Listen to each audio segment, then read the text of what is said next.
Defense attorneys are hard at work trying to make their case in former Illinois House Speaker Mike Madigan's federal corruption trial. Jurors returned to the courtroom for the first time after an 18-day holiday break.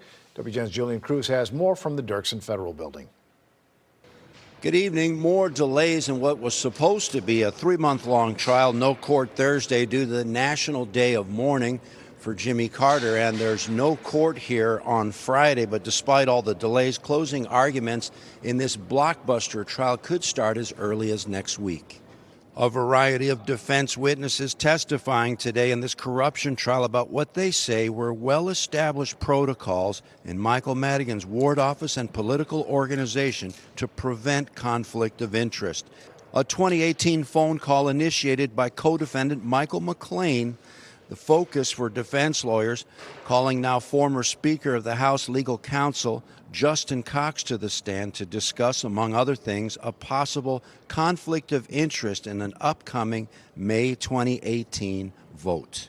Cox testifying, quote, "So I would be aware that there was a potential conflict," Cox testifies, "and we would flag that and make sure that the Speaker would not vote on a bill that there would be a conflict on."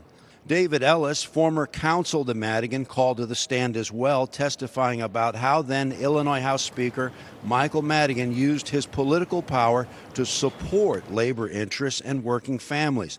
The testimony bolstering central defense arguments that Madigan and Michael McClain served their constituents and were careful not to cross ethical lines.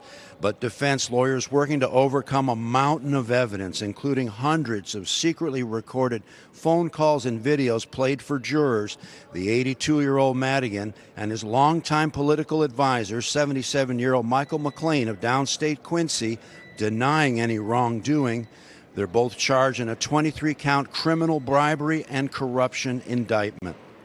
Late today, fierce debate over the question of how much money did Madigan make through his law firm. Defense lawyers arguing that the figure is irrelevant and prejudicial. The judge in this case expected to make a decision soon. At the Dirksen Federal Building, Julian Cruz, WGN News.